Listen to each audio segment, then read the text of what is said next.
The text will be coming from John chapter 19, verses 25 through 27. And it reads, Now there stood by the cross of Jesus his mother and his mother's sister, Mary the wife of Cleophas, and Mary Magdalene. When Jesus therefore saw his mother and the disciple standing by whom he loved, he said unto his mother, Woman, behold thy son. Then said he to the disciple, Behold thy mother. And from that hour, that disciple took her unto his own home. Yeah. Now, what I found to be a little out of the ordinary about this scripture, and it made me wonder about this verse. Why would Jesus charge John with the responsibility of the care of his mother when she had sons and daughters of her own that was clearly next in line to take on that responsibility? And in case you didn't know, yes, Jesus had some brothers and sisters. We see this in Matthew 13, verses 55 and 56. When the people were asking questions, they were trying to figure out who Jesus was. They asked questions like, is this not the carpenter's son? Is his mother not called Mary? And his brothers and sisters, are they not all with us? You see, so this verse tells us that Jesus had brothers and sisters, that Mary had a full family of her own. So, I'm sorry. So, what's interesting though is notice that none of her children are mentioned in any of the synoptic gospels as being at the crucifixion. Wow. Now, the whole town was practically dead, but there was no mention of them. Wow. But we don't, to be fair, we don't have any biblical grounds to say that they weren't there, okay? But what we do know from John chapter 19, verse 26, is when Jesus looked upon his mother, it was John he saw standing with him. Wow. Wow. Matter of fact, after Jesus gave up the ghost, Mary didn't go home with any of her children. The Bible says John took her to his home. So now the question is, why John? Well, one, John was the disciple known for getting up close and personal to Jesus. Wow. Wow. Even resting on him. Throughout the scriptures, you'll find that wherever Jesus went, oftentimes John went with him. Okay? John was the only disciple to go with Jesus into the courtyard of the high priest after Jesus was taken in. Now, while everyone else followed, but at a distance for fear of their own life. John was also the only disciple, noted at least, as being close and at the foot of the cross. We don't even know if Jesus' brothers and sisters were there. John 7:5, it's a small verse, but it says a whole lot. And it's referring to Jesus. It says that neither of his brethren believed in him. Now you have to understand, this is after the signs, wonders, and miracles. They still didn't believe in him.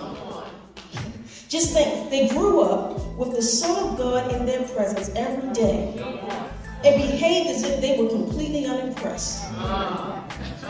As if Jesus, there was nothing special about this guy. Nothing. How can Jesus trust you and your judgment if you can't see the truth when it's staring you right in the face? Matter of fact, we see in Matthew chapter 12, verses 46 through 50, as Jesus was speaking to a multitude of people, it kept getting larger. Okay, Mary and his brethren were on the outside. They stood on the outside because of the crowd, beckoning for Jesus to come to them. They wanted to speak. Now, real quick, notice their proximity to Jesus. They should have been the first ones. They should have been the closest to Jesus.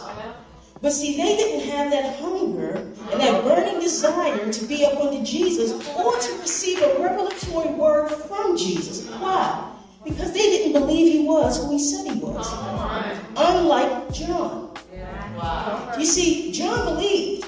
And for John, proximity was everything. He knew the importance of being close. That's why it was nothing for John to be close to Mary, because he knew Mary was going to be close to Jesus. Wow. And it was that proximity that got the Lord's attention. How close up to Jesus are you willing to get? Are you like John, where you'll go where he goes? Or like his brethren, where you expect Jesus to come at your beck and call? Now, what's funny about the account in Matthew 12, when Jesus' family is beckoning for him to come to him, Jesus responds like this in verse 48, okay?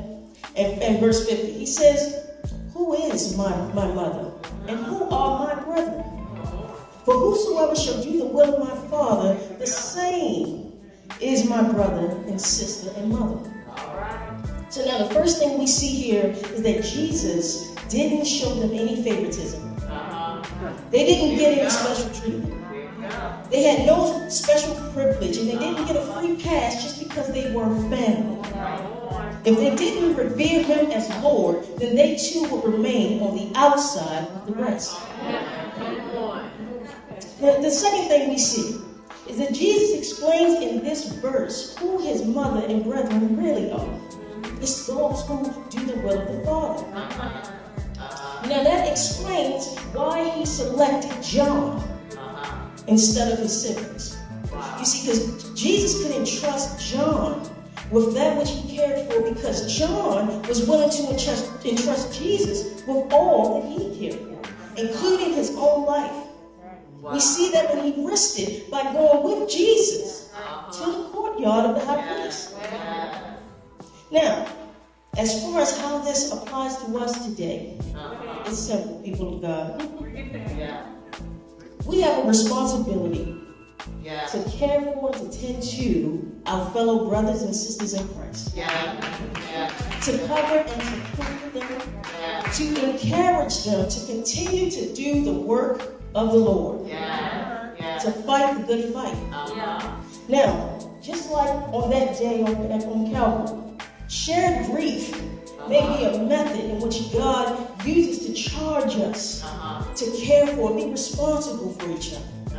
But it's the God-ordained connection to one another that we must learn to reverence. Why? Because to be close to Jesus is to be close to his people. To love Jesus is to love his mother, his brother, and his sister. My final question to you is, can God trust you with those he loves?